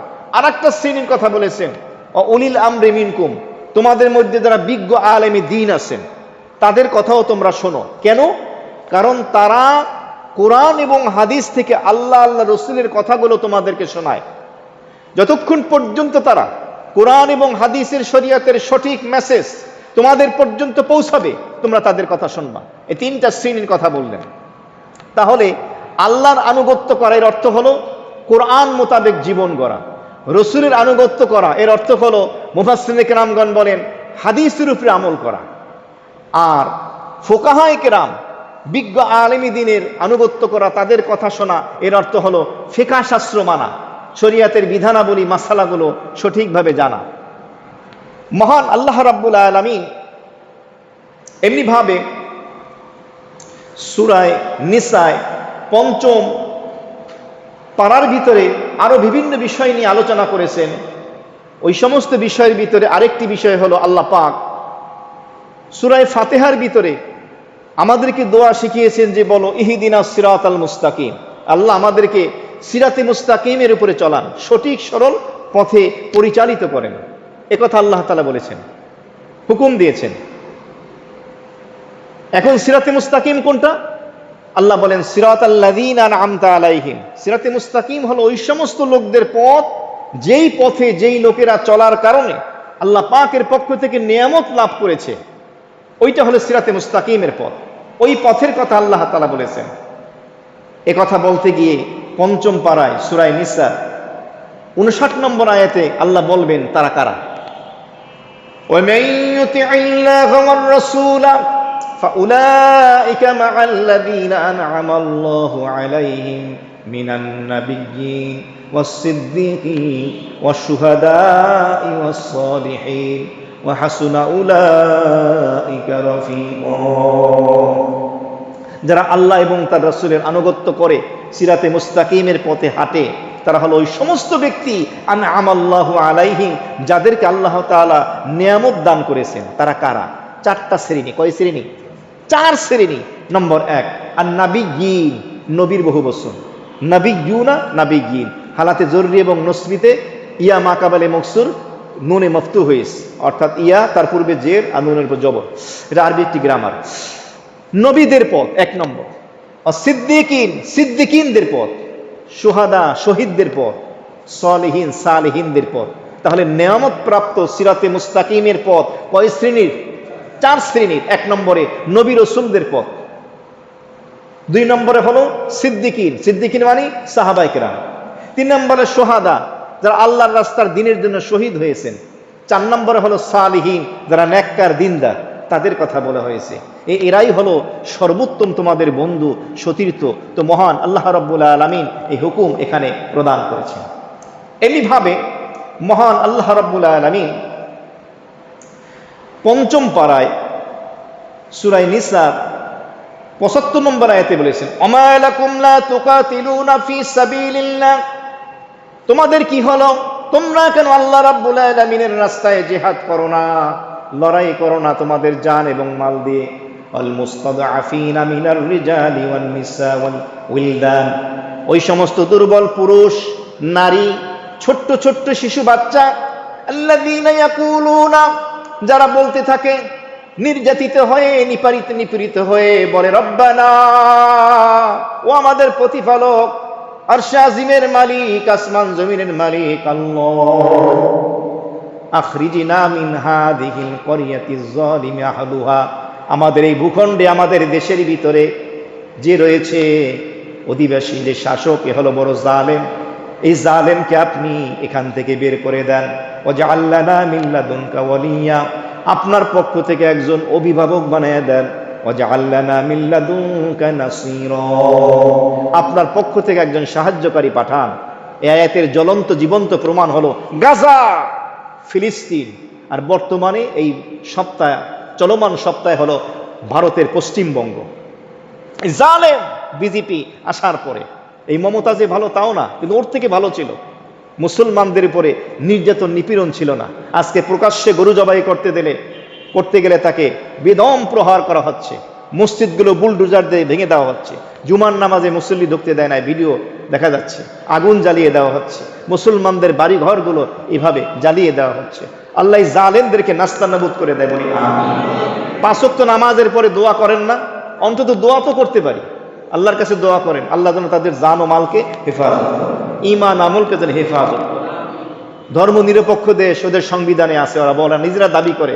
এখন বলতেছে এ দেশে থাকতে হলে মুসলিম পরিচয় থাকা যাবে না, জয় শ্রীরাম বলতে হবে। নাউজুবিল্লাহি মিন যালিক। এই জুলুম শুরু হয়ে গেছে, ওর পতনের ডাক আসছে খুব তাড়াতাড়ি।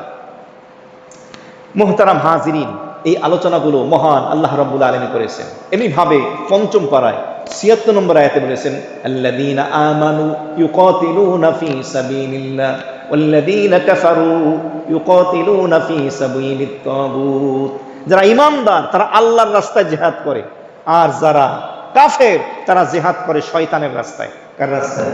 শয়তানের রাস্তায়। সুতরাং সাবধান হয়ে যাও।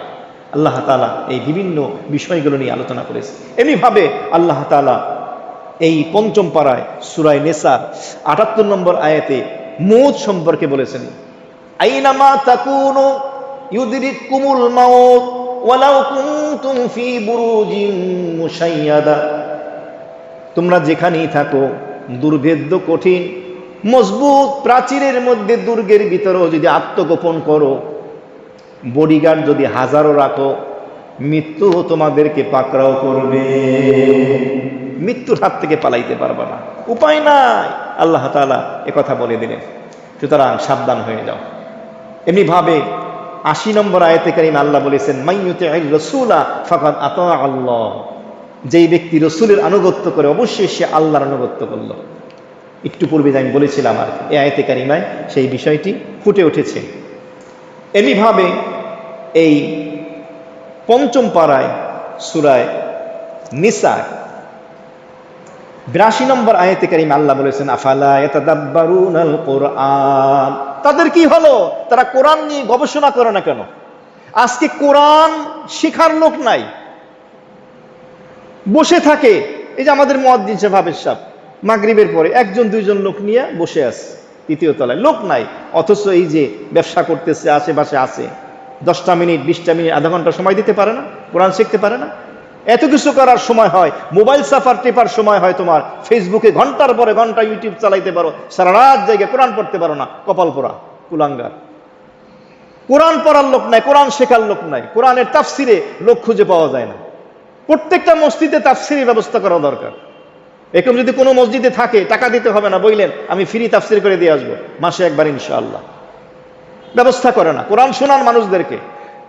আল্লাহ বলতেছেন কোরআন নিয়ে তারা গবেষণা করে না কেন? আজকে কোরআন নিয়ে গবেষণা নাই।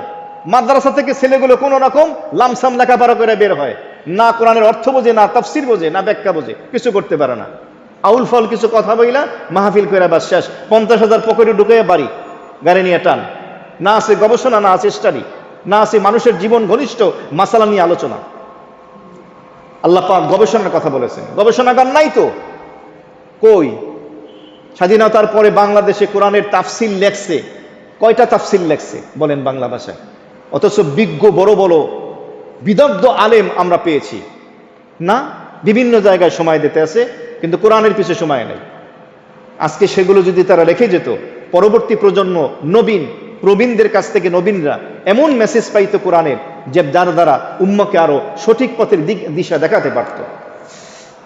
এক একজনে 5টা 10টা মাদ্রাসার দায়িত্ব নিয়ে আছে, স্টাডি করার সময় পায় না তো, পড়ার সময় নাই তো এদেরকে। একটা মানুষ তো ব্রেন কতটুকু করতে পারে, কাজ করতে পারে? আল্লাহ তো সীমিত কিছু দিয়েছেন আর কি। এই জন্য বেশি না, সীমিত খেদমত নেওয়া এবং সেটাকে নিয়ে ঘষা মাজা করা, একটা জায়গায় পড়ে থেকে ওখানে মেহনত করা, পরিশ্রম করা। বিভিন্ন জিনিস দায়িত্ব নিলে পারবে না, 1টা 2টা 3টা দায়িত্ব দেন যাতে সুন্দর করে সে আঞ্জাম দিতে পারে। কেন? বড় হুজুর, বড় হুজুর দিয়ে লাভ হইতেছে কি? প্রতিষ্ঠানের ছাত্রদের কি লাভ হইতেছে? ছাত্র বের হয় না যে বুখারী পড়াইতে পারবে ভালো মতো, মুসলিম পড়াইতে পারবে, সিয়াসিত্তা পড়াইতে পারবে, তাফসির পড়াইতে পারবে, পায় না। এরকম যোগ্য শিক্ষক খুঁজে পাওয়া যাচ্ছে না। গবেষণাগার নাই তো কি হচ্ছে? দুনিয়ার দিক থেকে গবেষণা নাই। অমুসলিমরা গবেষণা করে, সাবমেরিন তৈরি করে, মিসাইল তৈরি করে, আর বাংলাদেশে যারা আছে বিজ্ঞানী যারা আছে তারা তৈরি করে এমন এক মিসাইল যা অসুস্থ হইলে এই যে পিছনের রাস্তা দিয়ে দেয়, ডুস মিসাইল তৈরি করে। শুনলাম এই 2 দিন আগেও নাকি পরীক্ষা করছে আমাদের পাশের দেশ, বঙ্গোপসাগর না কোন সাইডে মারছে। আল্লাহ না করুক, যদি এরকম 2-1টা মাইরে দেয় অবস্থাটা কি হইবে? এই পাকিস্তানের যে এত গাহিলাগালি করো, এদের সাথে সম্পর্ক রাখ।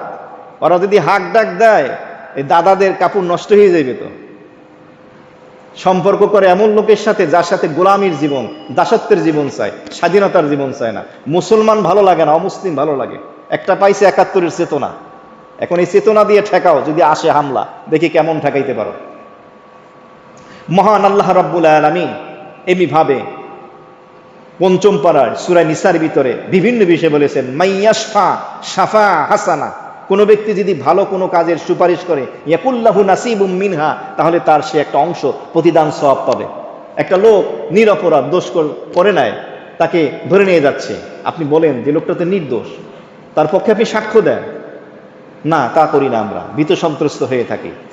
মন্দ করলে সেটাও তুমি পাবে। মহান আল্লাহ রাব্বুল আলামিন আর একটা বিষয় বলেছেন পঞ্চম পারার 86 নম্বর আয়াত, ওয়াইদা হুয়্যিতুম বিতাহিয়্যা ফাহাইয়্যু বিআহসানা মিনহা আও রুদ্দুহা, তোমাদেরকে কেউ যদি সুন্দর কথামালার মাধ্যমে অভিবাদন করে, তাফসীরের ভিতরে আছে সালাম দেয়, তাহলে সে যেই শব্দের দ্বারা সালাম দিয়েছে তার থেকে উত্তম শব্দ দিয়ে বলো, অথবা হুবহু সেটা বলো। আপনাকে বললো আসসালামু আলাইকুম, তাহলে উত্তম কি ওয়া আলাইকুমুস সালাম রাহমাতুল্লাহি ওয়া বারাকাতুহু, অথবা হুবহুব কি ওয়া আলাইকুমুস সালাম। কমপক্ষে আসসালামু আলাইকুমের উত্তরে কি ওয়া আলাইকুমুস সালাম বলো। আল্লাহ তাআলা এখানে বলে দিলেন। আল্লাহ তাআলা পঞ্চম পারার 87 নম্বর আয়াতে বলেন, আল্লাহু লা ইলাহা ইল্লাহু, ওই এক আল্লাহ ছাড়া কোনো উপাস্য নাই। লা ইয়াজমাআন্নাকুম ইলা ইয়াউমিল কিয়ামাতি লা রাইবা ফীহ, মনে রাখবা সেদিন কিয়ামতের দিন তোমাদের সকলকে আল্লাহ অবশ্যই অবশ্যই সমবেত করবেন, একত্রিত করবেন। এই দিনের ভিতরে লা রাইবা ফীহ, কোনো সন্দেহ সংশয় না। ওমান আসদাকু মিনাল্লাহি হাদিসা, আল্লাহর কথার থেকে সত্য কথা আর কার হতে পারে? আর তো কারো হতে পারে না। তো রব্বুল আলামিন এই গুরুত্বপূর্ণ বিষয়গুলো নিয়ে আলোচনা করেছেন। এবার আসি, শেষ পর্যায়ে আসছি।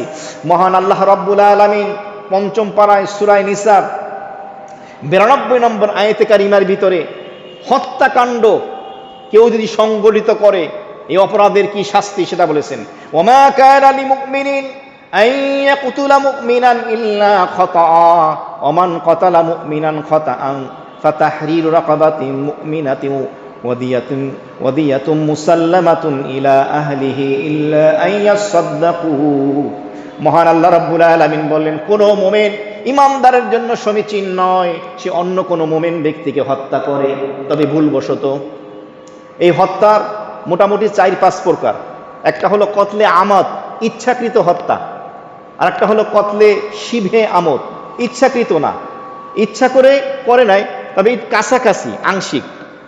ইচ্ছাকৃত হত্যা যেমন আপনি ইচ্ছা করে একটা লোককে গুলি করে মেরে ফেললেন, মাথায় বাড়ি দিয়ে মেরে ফেললেন, ইচ্ছাকৃত। এটার শাস্তি কি?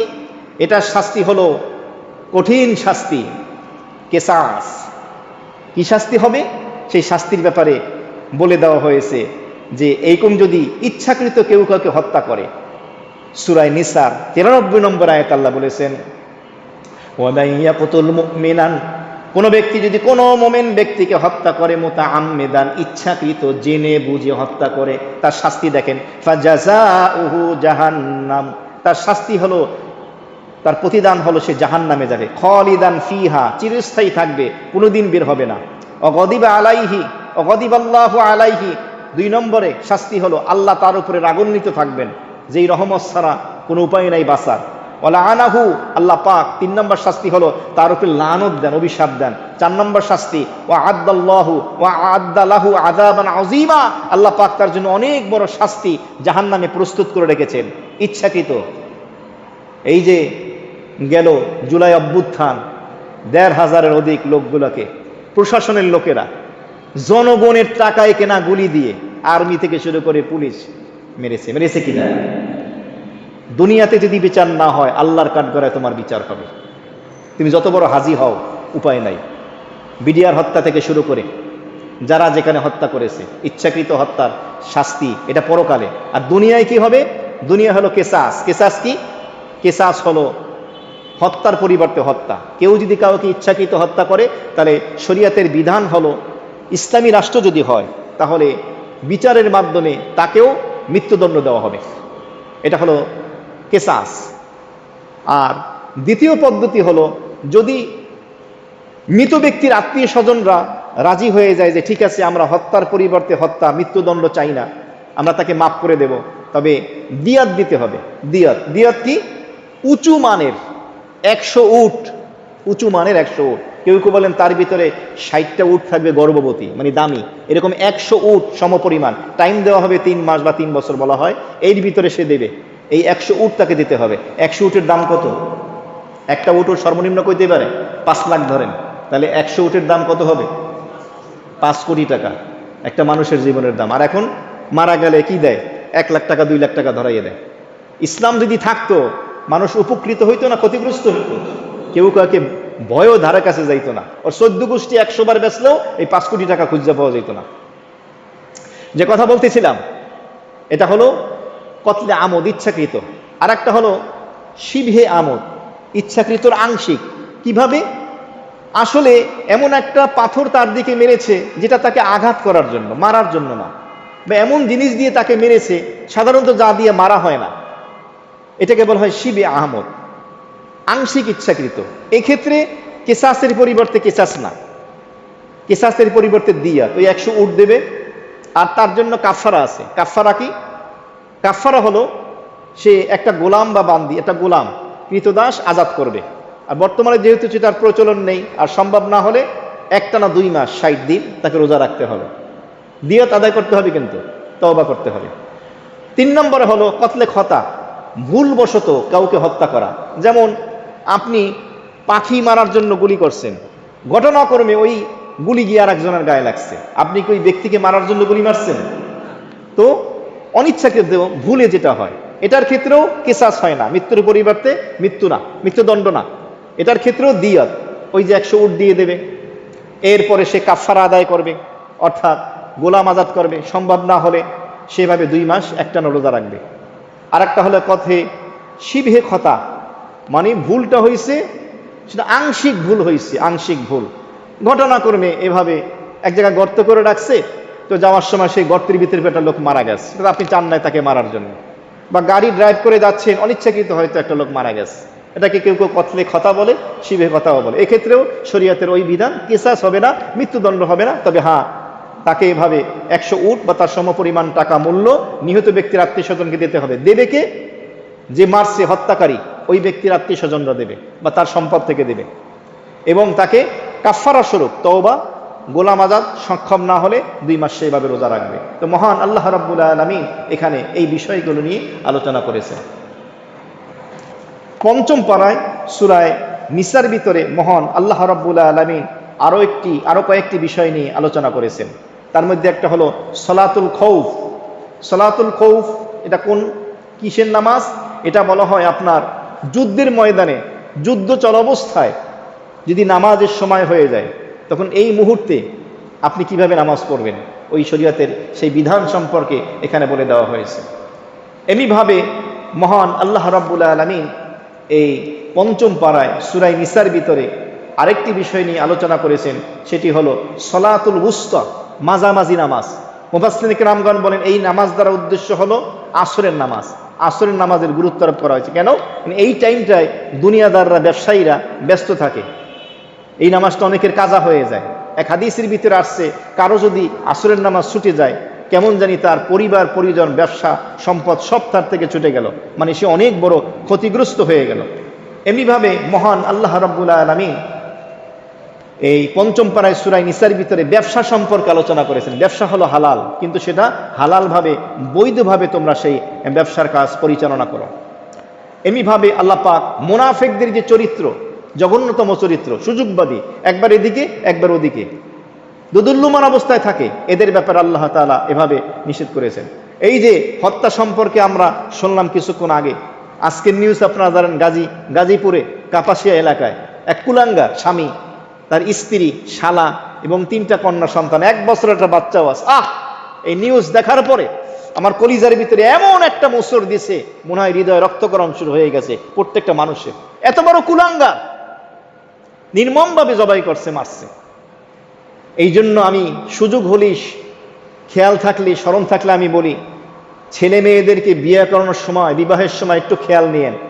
যেই পরিবারে আপনি আত্মীয়তার সম্পর্ক করতে যাচ্ছেন, মেয়েটাকে বিয়ে দিচ্ছেন, মনে করেন ওই পরিবারের লোকগুলা কেমন, তাদের মেজাজ কেমন, ছেলেটা পাগলা কিনা, আর মাথার তার সিরা কিনা, ও পাগল মেন্টাল কিনা, ও বদমেজাজি রাগী কিনা, ও কোনো চরমপন্থী কোনো দলের সদস্য কিনা। তা না হলে সারা জীবন কাটতে হবে। আপনার কলিজার টুকরো নয়নের মণি এই সুন্দর ফুলটাকে ও দুমড়ে মুচড়ে নিঃশেষ করে দেবে। এই জন্য খুব সাবধান, ইস্তেখারা করবেন, সময় নেবেন, সময় যদি লাগে সময় নেবেন, নিয়ে ধীরে সুস্থে বুঝে শুনে তারপরে এই সম্পর্ক করা চাই। একবার করে ফেললে আর তো কিছু করার থাকবে না। বিশেষ করে মেয়ে পক্ষ যারা আছেন, খুব খেয়াল রাখা চাই এবং বেশি বেশি দোয়া করা চাই। আল্লাহ পাক সকল যোগ্য পাত্রের জন্য যোগ্য পাত্রীর জন্য যোগ্য দিনদার নেককার পাত্রপাত্রী ব্যবস্থা ইন্তজাম করে দেয়। সকলে বলি আমিন। খুব সংক্ষেপে শেষ করে দিচ্ছি। এমনিভাবে আল্লাহ তাআলা আকীদা সম্পর্কে আলোচনা করেছেন। আমি কুরবানির পরই আকীদার উপরে ব্যাপক আলোচনা রাখবো। আল্লাহর উপরে কি আকীদা রাখতে হবে, নবী রাসূলদের, আখিরাতের উপরে, জান্নাতের উপরে, পরকালের উপরে, এগুলোর উপরে খুব গুরুত্বপূর্ণ আলোচনা হবে, আকীদার উপরে বিস্তারিত। এমনিভাবে মহান আল্লাহ রাব্বুল আলামিন এভাবে আলোচনা করেছেন যে তোমরা যদি বড় বড় গুনাহে কাবিরা, বড় বড় গুনাহগুলো থেকে যদি বেঁচে থাকো, আল্লাহ বলেন আমি তোমাদের ছোট ছোট গুনাহগুলি মাফ করে দেব। সুবহানাল্লাহ। এই জন্য বড় বড় গুনাহ এগুলো থেকে বেঁচে থাকা। আল্লাহ পাক আত্মীয়তার সম্পর্ক অটুট রাখতে হুকুম করেছেন পঞ্চম পারায়। আল্লাহ পাক এভাবে সামান্য নেকির প্রতিদান পাওয়া যাবে, কোনো নেকিকে ছোট করে না দেখা, কোনো গুনাহকে ছোট করে না দেখা, এগুলোর আলোচনা আল্লাহ করেছেন। এমনিভাবে মহান আল্লাহ রাব্বুল আলামিন জান্নাতের নিয়ামত নিয়ে আলোচনা করেছেন এবং কোরআনে কারিমের সর্বশ্রেষ্ঠ আয়াতে কারিমার মধ্যে অন্যতম আয়াতে কারিমা নিয়ে আল্লাহ তাআলা এখানে আলোচনা করেছেন। এমনিভাবে মহান আল্লাহ তাআলা আমাদেরকে নেক আমলের প্রতি উৎসাহিত করেছেন। শাহাদতের মর্যাদা নিয়ে মহান আল্লাহ রাব্বুল আলামিন আলোচনা করেছেন। মহান আল্লাহ রাব্বুল আলামিন একদম শেষে গিয়ে পঞ্চম পাড়ায় সূরা নিসা 147 নম্বর আয়াত, একদম সর্বশেষ সে আয়াতে কারিমায় আল্লাহ বলেন, মা ইয়াফআলুল্লাহু বিআযাবিকুম ইন শাকারতুম ওয়া আমানতুম ওয়া কানাল্লাহু শাকিরান আলিমা। তোমরা যদি দুইটা জিনিস ঠিক রাখতে পারো, আল্লাহ পাক বলেন, একটা হলো যদি তোমরা তোমাদের আকীদাটা ঠিক রাখতে পারো, ঈমানটা ঠিক রাখতে পারো, কুফর শিরক মুক্ত, এবং যদি তোমরা শুকরগুজার হও, আল্লাহ বলেন তাহলে আমি আল্লাহ তোমাদেরকে আযাব দেব না, শাস্তি দেব না। একটা হলো আকীদা ঈমান ঠিক রাখা, আর একটা হলো আল্লাহর নিয়ামতের শুকরিয়া আদায় করা। এই দুইটা জিনিস যদি করতে পারো তাহলে আমি তোমাদেরকে শাস্তি দেব না, আযাব দেব না। মুহতারাম হাজিরিন, আজকে আমরা এই স্বল্প সময় কোরআনে কারিমের পঞ্চম পারা সূরা নিসার এই আয়াতে কারিমগুলোর উপরে খুব সংক্ষেপে আলোচনা শুনলাম। আল্লাহ তাআলা আমাদেরকে আমল করার তৌফিক দান করুন। অনেকে দোয়া চেয়েছেন। আলহামদুলিল্লাহি রাব্বিল আলামিন। ربنا ظلمنا أنفسنا وإن لم تغفر لنا وترحمنا